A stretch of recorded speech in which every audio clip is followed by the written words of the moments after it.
Welcome students, આઈ એમ અનિતા પટેલ. અનિતા પટેલની maths ચેનલમાં આપનું સ્વાગત છે. ચેપ્ટર 5 સાતત્ય અને વિકલનીયતા, કન્ટિન્યુટી એન્ડ ડિફરન્શિએબિલિટી. આજે આ વિડીયોમાં આપણે એક્સરસાઇઝ 5.1 શરૂ કરીશું. સાતત્યની સંકલ્પના સમજવા માટે અગાઉ મેં 3 વિડીયો બનાવ્યા છે, જેની લિંક ડિસ્ક્રિપ્શન બોક્સમાંથી મેળવીને સમજી લેજો, જેથી સાતત્ય પર આધારિત આ સ્વાધ્યાય સરળતાથી સમજી શકાય. શરૂ કરીશું. સ્વાધ્યાય 5.1. પહેલો દાખલો, સાબિત કરો કે વિધેય fx = 5x - 3 એ x = 0, x = -3 અને x = 5 આગળ સતત છે. તો મિત્રો fx = 5x - 3 આપેલ છે. આપેલ વિધેય x < 0 માટે પણ આ જ વિધેય છે, x < 0 માટે પણ fx = 5x - 3 છે અને x = 0 માટે પણ આ જ વિધેય છે. જ્યારે વિધેય x < 0, x < 0 માટે અલગ અલગ વ્યાખ્યાયિત ન હોય ત્યારે તમે જમણી અને ડાબી બાજુનું લક્ષ એકસાથે શોધી શકો છો. તો આવા કિસ્સામાં આપણે ડાબી અને જમણી બાજુનું લક્ષ અલગ ન શોધતા માત્ર લિમિટ x → 0 fx શોધી શકીએ. મિત્રો, પહેલા આપણે x = 0 આગળ સાતત્ય ચકાસી રહ્યા છીએ. તો લિમિટ x → 0 fx મેળવીશું. હવે મિત્રો, આમ જોવા જાઓ તો તમે આ કોઈ પણ જાતની ગણતરી કર્યા વગર પણ આ સતત વિધેય છે કે કેમ તે ચકાસી શકો છો. આપેલ વિધેય કેવું વિધેય છે? તો સુરેખ વિધેય છે. સુરેખ વિધેય પણ કહી શકાય અથવા બહુપદીય વિધેય છે. અને મિત્રો, અગાઉના વિડીયોમાં આપણે સમજ્યા બહુપદીય વિધેય પ્રત્યેક x ∈ R માટે સતત વિધેય છે. તો એનો મતલબ સ્પષ્ટ થયો કે x = 0 આગળ, x = -3 આગળ, x = 5 આગળ, તમામ કિંમતો આગળ એટલે કે કોઈ પણ વાસ્તવિક સંખ્યા આગળ આ બહુપદીય વિધેય સતત વિધેય છે જ. કેલ્ક્યુલેશન ગણિતની પરિભાષામાં બતાવવા માટે limit x → 0 fx, limit x → 0 fx અને f(0) ત્રણેય સમાન આવે તો આપણે x = 0 આગળ આ વિધેયને સતત કહી શકીએ. તો જ્યારે x < 0 અને x < 0 માટે સમાન વિધેય આપેલું હોય ત્યારે તમે બંને લક્ષ સાથે મેળવી શકો માટે લિમિટ x → 0 fx મેળવીશું. Limit x → 0 fx = 5x - 3. x → 0 હોવાથી x → 0 આમાં મૂકી દઈએ. 5 × 0 - 3 = -3 આવશે. હવે આપણે f(0) મેળવીશું. fx વિધેયમાં જ્યાં x છે ત્યાં શૂન્ય મૂકતા f(0) = 5 × 0 - 3 = -3. તો મિત્રો, x = 0 આગળ સતત થશે કારણ કે લિમિટ x → 0 fx એની વેલ્યુ પણ -3 મળે છે અને f(0) ની વેલ્યુ પણ -3 મળે છે. માટે f વિધેય x = 0 આગળ સતત છે એવું આપણે કહીશું. બીજું બિંદુ છે x = -3. x = -3 આગળ સાતત્ય ચકાસવા માટે આ જ પ્રમાણે. તો મિત્રો, અહીં x < -3 માટે, x < -3 માટે અને x = -3 માટે વિધેય સરખું જ આપ્યું હોવાથી જમણી અને ડાબી બાજુનું લક્ષની ગણતરી સાથે કરી શકાશે. આ રીતે limit x → -3 fx = limit x → -3 fx આપ્યું છે 5x - 3. x → -3 આમાં મૂકી દઈશું તો 5 × -3 -3 -15 -3 -18. હવે આપણે f(-3) મેળવીએ. fx વિધેયમાં જ્યાં x છે ત્યાં -3 મૂકીશું. fx વિધેયમાં x ની જગ્યાએ -3 મૂકતા 5 × -3 -3. ફરી પાછું આપણને -18 મળશે. તો લિમિટ x → -3 fx = પણ -18 અને એફ ઓફ -3 ઇક્વલ ટુ પણ -18 મળે છે. તો આપણે લખી શકીએ limit x tends two -3 fx equal to F of -3 હોવાથી એફ વિધેય x ઇક્વલ ટુ -3 આગળ સતત છે. ત્રીજો બિંદુ આપણને આપેલ છે x equal to 5. x equal to 5 limit x tends two 5 fx ફરી પાછું x ગ્રેટર દેન 5 અને x લેસ દેન 5 માટે સેમ જ વિધેય હોવાને કારણે આપણે ડાબી અને જમણી બાજુનું લક્ષ એક સાથે મેળવીશું. fx છે 5x -3. x ટેન્સ ટુ 5 હોવાથી 5 મૂકી દઈશું. 5 × 5 - 3 ઇક્વલ ટુ 25 - 3. 25 - 3 ઇક્વલ ટુ 22 મળશે. હવે મેળવીશું f of 5. f of 5 is equal two fx વિધેયમાં જ્યાં x છે ત્યાં 5 મૂકતા f of 5 equal to 5 × 5 - 3.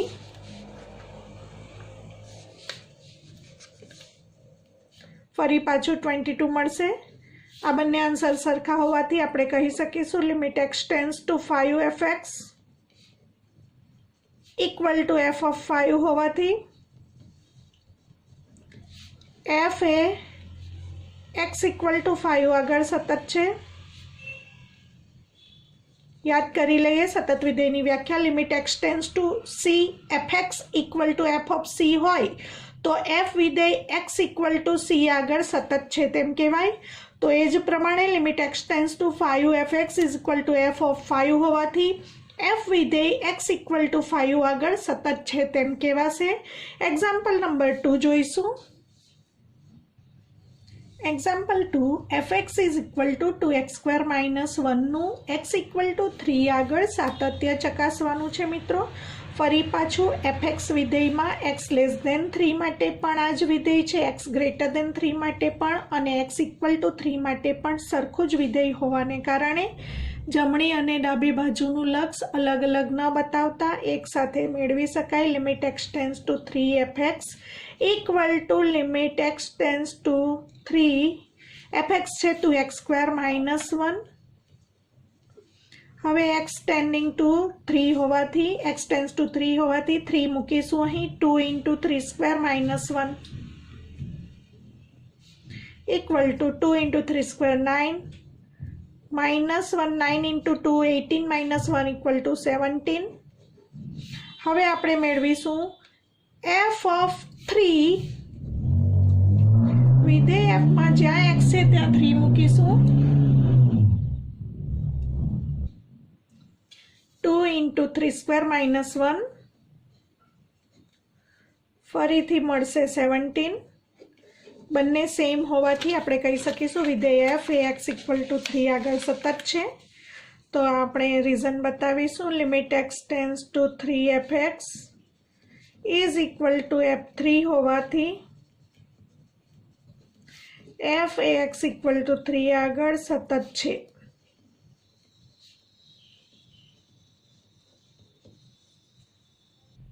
Example 3 નીચે આપેલ વિધેયોના સાતત્ય ચકાસો. એમાં પહેલું એ આપ્યું છે fx is equal two x - 5. પરંતુ મિત્રો અહીં કોઈ બિંદુ પર્ટિક્યુલર બિંદુ આપેલ નથી, જેમ અગાઉના પહેલા અને બીજા એક્ઝામ્પલમાં આપ્યું હતું. કોઈ પર્ટિક્યુલર બિંદુ આગળ સાતત્ય ચકાસો. જ્યારે પણ કોઈ પર્ટિક્યુલર બિંદુ ન આપ્યું હોય ત્યારે આપણે કોઈ બિંદુ પ્રદેશમાંના કોઈ એક બિંદુ c ધારી લઈશું. તો ધારો કે c belongs to R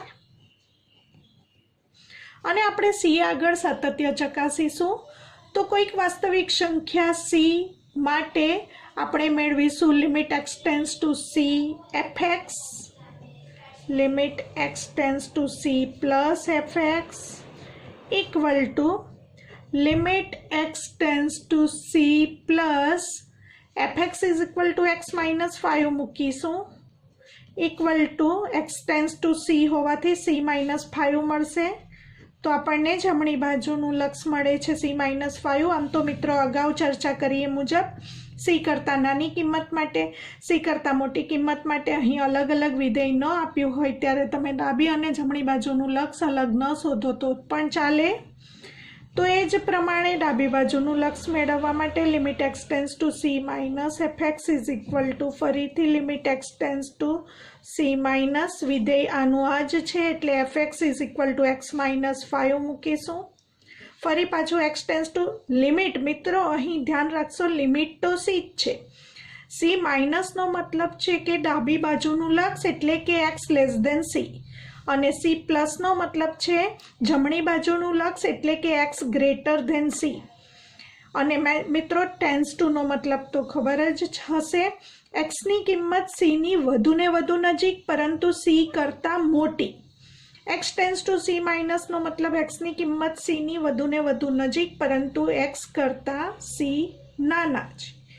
x less than C, એક્સની કિંમત સી કરતાં નાની. હવે લિમિટ સી મૂકતા સી માઇનસ 5 ફરીથી આવશે.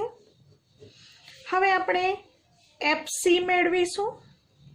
તો મિત્રો જમણી બાજુનું લક્ષ મેળવ્યું, ડાબી બાજુનું લક્ષ મેળવ્યું અને એફ ઓફ સી મેળવીશું. એફ ઓફ સી એટલે જ્યાં એક્સ છે ત્યાં સી, સી માઇનસ 5. ત્રણેય મૂલ્યો સમાન છે માટે આપણે લખીશું limit x tends to c plus f x equal to limit x tends to c minus fx equal to fc હોવાથી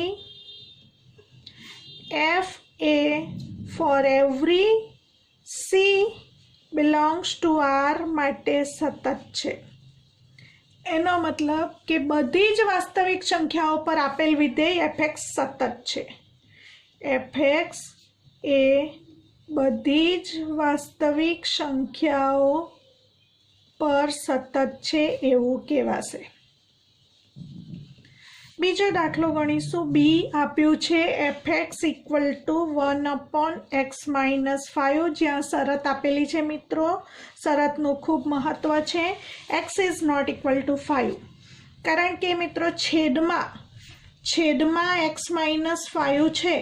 છેદમાં આપણે એક્સ ઇક્વલ ટુ 5 મૂકીએ તો 1/5 માઇનસ 5 ઇક્વલ ટુ 1/0 અને આ અવ્યાખ્યાયિત ઇન્ફિનિટી થશે. માટે વિધેય વ્યાખ્યાયિત નથી એક્સ બરાબર 5 આગળ. માટે એફના પ્રદેશમાં 5 કિંમત લેવાની નથી. તો કોઈક ધારી લઈશું, ધારો કે સી બિલોંગ્સ ટુ આર, પરંતુ સીની કિંમત 5 લેવાની નથી. તો c is not equal to 5. હવે આગળની જેમ જ મેળવીશું limit x tends to c plus f x, limit x tends to c minus f x અને એફ ઓફ સી. પરંતુ અહીં મિત્રો x greater than 5, x less than 5 માટે સેમ જ વિધેય આપ્યું છે. માટે જમણી અને ડાબી બાજુનું લક્ષ અલગ ન મેળવીએ તો ચાલે. સીધું મેળવી શકાય limit x tends to c f x, limit x tends to c અને fx equal to 1/x minus 5, જ્યાં શરત છે x is not equal to 5. હવે x ટેન્સ ટુ c હોવાથી આમાં c લિમિટ મૂકી દઈશું. અંશમાં 1 હોવાથી 1 લિમિટને લખી શકાય 1 limit x tends two c x minus 5, કારણ કે 1 અચળ વિધેય, એનું લક્ષ અચળ વિધેય પોતે. હવે લિમિટ મૂકીશું એક્સ ટેન્સ ટુ સી હોવાથી એક્સની જગ્યાએ સી લિમિટ મૂકતા 1/c માઇનસ 5. તો આપણને મળ્યું limit x tends to c f x is equal two 1/c minus 5. હવે મેળવીશું F of C. F of x equal to 1/x minus 5, તો F of she is equal two 1/c minus 5, જ્યાં c is not equal to 5. તો મિત્રો અહીં બંનેના મૂલ્યો સમાન મળે છે. માટે આપણે લખી શકીશું limit x tends to c f x equal to f c હોવાથી એફ એ એક્સ ઇક્વલ ટુ સી, જ્યાં c is not equal to 5 આગળ સતત છે એવું આપણે કહી શકીએ. એનો મતલબ કે 5 સિવાયની કોઈ પણ વાસ્તવિક સંખ્યા પર સતત વિધેય છે, તો fx A for every x belongs to r-5 પર સતત છે એવું કહી શકાય, અથવા આપણે એવું કહી શકીએ fx એ તેના પ્રદેશમાં આવેલ તમામ વાસ્તવિક સંખ્યા પર સતત છે. કારણ કે મિત્રો 5 જે કિંમત છે એ fના પ્રદેશમાં જ નથી. 5 સિવાયની તમામ વાસ્તવિક સંખ્યા પર f સતત વિધેય છે. માટે આપણે એવું લખી શકીએ કે fx એ તેના પ્રદેશમાં આવેલ તમામ વાસ્તવિક સંખ્યા પર સતત છે. મિત્રો આમ જોવા જઈએ તો આ એક્ઝામ્પલમાં આપણે મૌખિક પણ કહી શકીએ કે આપેલ વિધેય સતત છે, પ્રદેશના તમામ કિંમતો આગળ સતત છે, કારણ કે અંશમાં 1 છે અને 1 એ અચળ વિધેય છે. માટે અચળ વિધેય r પર સતત છે. અને છેદનું વિધેય અલગથી લઈએ તો એ બહુપદીય વિધેય છે. બહુપદીય વિધેય પણ r પર સતત છે. માત્ર એક જ કિંમત x=5 આગળ આ વિધેય વ્યાખ્યાયિત જ નથી. એનો મતલબ અંશનું વિધેય પણ r પર સતત છે, છેદનું વિધેય પણ r પર સતત છે. માટે આપણે શીખી ગયા સતત વિધેયોનું બીજગણિત. તો fx/gx પણ, ધારો કે આને અંશના વિધેયને gx લઈએ અને hx લઈએ, તો gx r પર સતત, hx r પર સતત. માટે gx/hx પણ r પર સતત કહેવાશે, એટલે કે fx પણ r પર સતત કહેવાશે. પરંતુ rની એક કિંમત 5 આગળ વિધેય જ વ્યાખ્યાયિત નથી. માટે 5 સિવાયની તમામ વાસ્તવિક સંખ્યાઓ પર આ વિધેય સતત કહેવાશે. એટલે કે આપણે લખી શકીએ પ્રદેશમાં આવેલ તમામ વાસ્તવિક સંખ્યા પર આપેલ વિધેય fx સતત છે. સી જોઈશું મિત્રો. ત્રીજો દાખલો, fx = x² - 25 x + 5, જ્યાં x ≠ -5. હવે મિત્રો કોઈ પર્ટિક્યુલર બિંદુ આગળ ચકાસણી ન કરવાની હોય ત્યારે આપણે કોઈ વાસ્તવિક સંખ્યા ધારી લઈએ છીએ. ધારો કે c belongs to r, જ્યાં c ≠ -5 માટે limit x tends to c fx મેળવીશું. ડાબી અને જમણી બાજુના લક્ષ માટે અલગ અલગ વિધેય ફાળવણી થયેલી નથી. માટે આપણે સીધું જ આપણે limit x tends to c fx મેળવી શકીએ. Limit x tends to c fx વિધેય આપ્યું છે x² - 25 x + 5. અંશના વિધેયના અવયવ a² - b² = a - b a + b પ્રમાણે x - 5 x + 5 x + 5. x + 5 cancel થશે કારણ કે આપણને આપ્યું છે x ≠ -5. x ≠ -5 implies x + 5 ≠ 0. માટે કેન્સલ થશે. હવે બાકી રહેશે limit x tends to c x - 5. x tends to c limit મૂકીએ એટલે આન્સર આવશે c - 5. હવે આપણે મેળવીશું f ઓફ c. f વિધેયમાં જ્યાં x છે ત્યાં c મૂકતા c² - 25 c + 5. ફરીથી c² - 5² લખી શકાય. 25 એટલે 5² લખતા a² - b² પ્રમાણે c - 5 c + 5 c + 5. ફરીથી c + 5 કેન્સલ થશે કારણ કે આપણે લીધું છે c ≠ -5. આપણને મળશે c - 5. Limit x tends to c fx = c - 5 અને fc = c - 5 બંને સમાન હોવાથી આપણે કહી શકીશું limit x tends to c fx = fc હોવાથી f એ તેના પ્રદેશમાં આવેલ દરેક વાસ્તવિક સંખ્યા માટે સતત વિધેય છે. કારણ કે અહીં પ્રદેશમાં -5 કિંમત પ્રદેશમાં જ નથી. -5 સિવાયની તમામ વાસ્તવિક સંખ્યા માટે fx સતત વિધેય થશે. માટે આપણે લખી શકીએ f એ તેના પ્રદેશમાં આવેલ દરેક વાસ્તવિક સંખ્યા માટે સતત વિધેય છે. ચોથો દાખલો જોઈશું. આપ્યું છે fx = x - 5 નું સાતત્ય ચકાસવાનું છે.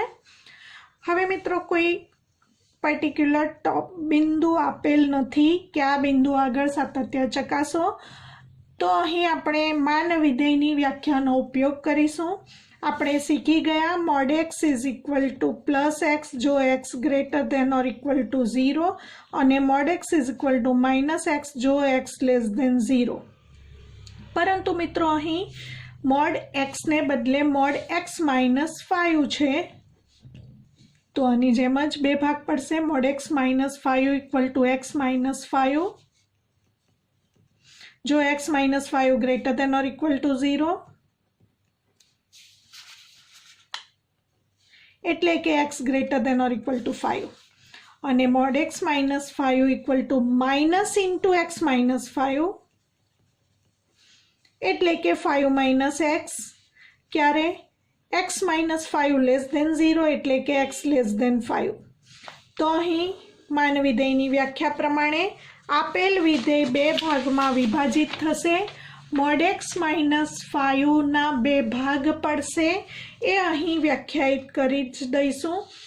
x - 5 = x - 5 લખાશે, x - 5 લખાશે જો x > 5,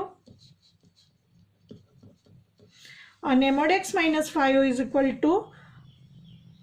5 - x જો x < 5. તો હવે આપણે આનું સાતત્ય ચકાસવા માટે કોઈ વાસ્તવિક સંખ્યા c માટે, અથવા તો ધારી લઈશું, ધારો કે c ∈ R માટે અહીં બધી જ વાસ્તવિક સંખ્યાઓ માટે વિધેય વ્યાખ્યાયિત થયેલું છે.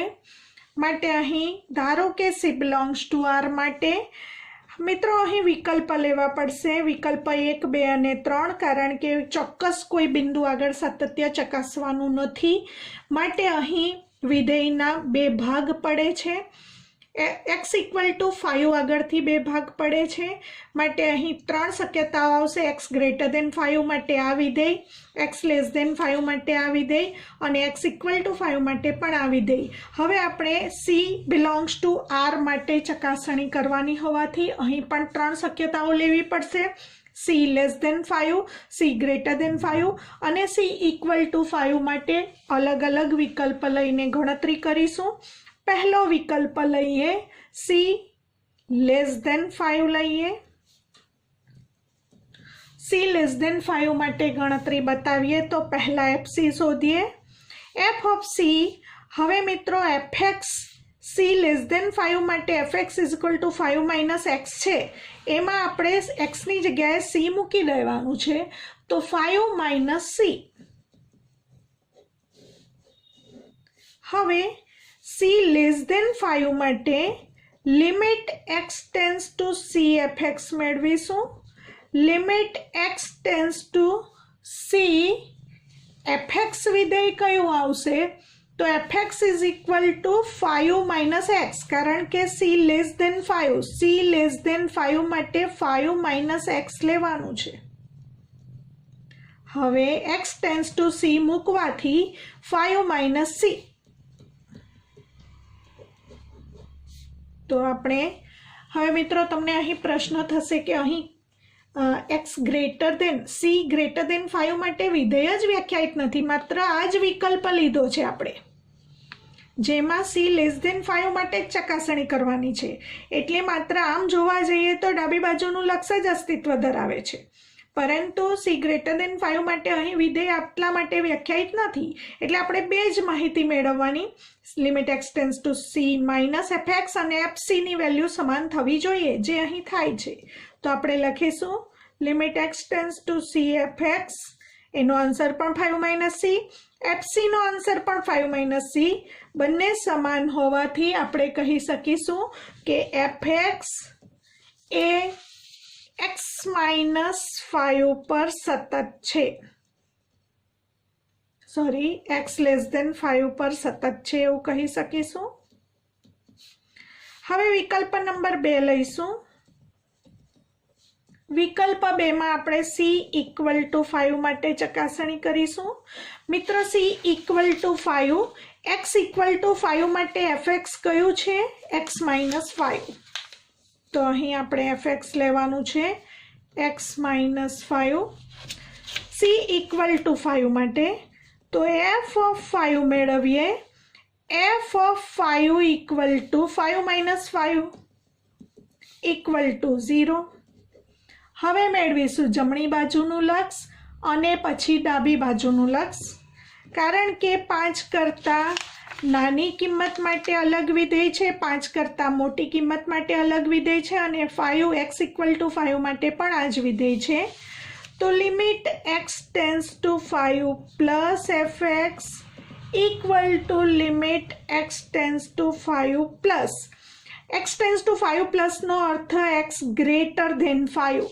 x > 5 માટે fx છે x -5, fx = x -5। હવે x → 5 હોવાથી અહીં 5 મૂકતા 5 - 5 = 0 મળશે। ડાબી બાજુનું લક્ષ મેળવીશું। Limit x → 5 - fx =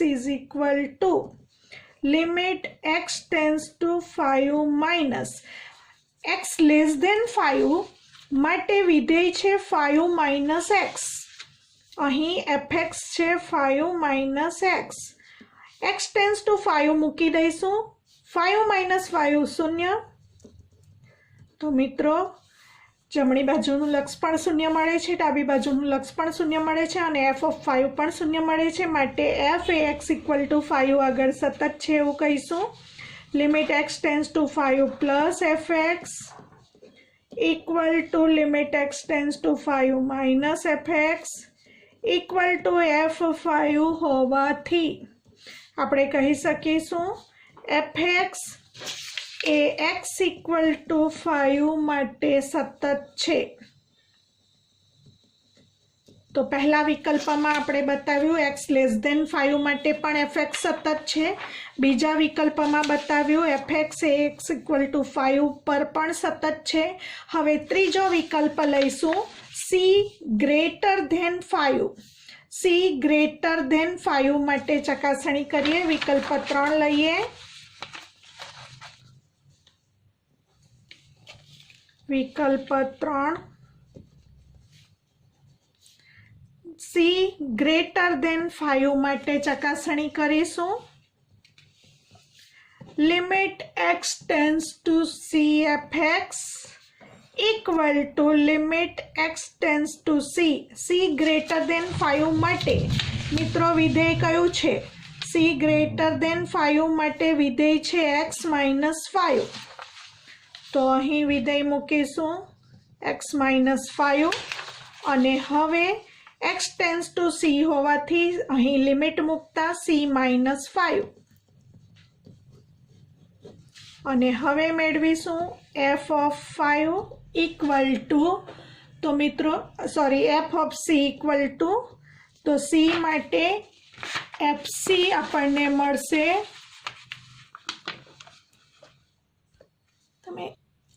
c -5। f of c <5 માટે c -5 મળશે, તો fc = પણ c -5।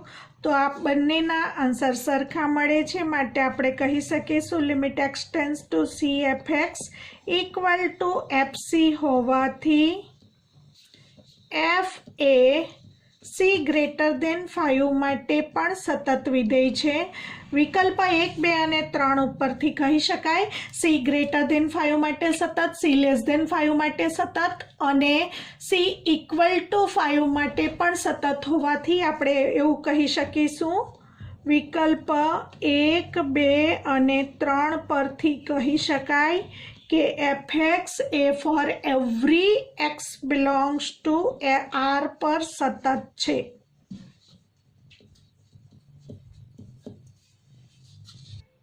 એક્ઝામ્પલ 4 સાબિત કરો કે ધન પૂર્ણાંક n માટે વ્યાખ્યાયિત વિધેય fx x raise to n સતત વિધેય છે. તો અહીં પહેલા મેળવીશું limit x tends to n fx limit x tends to n, કારણ કે ધન પૂર્ણાંક n માટે આપ્યું છે limit x tends to n fx, પરંતુ fx આપેલ છે x raise to n. x tends to n limit અહીં મૂકી દઈશું, માટે મળશે n રેઝ ટુ n. હવે f ઓફ n મેળવીશું.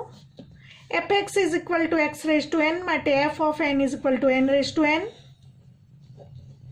બંનેના આન્સર સરખા મળે છે, માટે આપણે કહી શકીશું limit x tends to n fx f of n હોવાથી આપેલ વિધેય fx એ x n આગળ સતત છે. પરંતુ મિત્રો અહીં શરત આપેલી છે આપણને ધન પૂર્ણાંક n માટે અહીં શરત લખવી પડશે n બિલોંગ્સ ટુ n આગળ સતત છે. x બરાબર n જ્યાં n બિલોંગ્સ ટુ n આગળ સતત છે. તો મિત્રો હવે નવા વિડીયોમાં આગળના એક્ઝામ્પલ જોઈશું.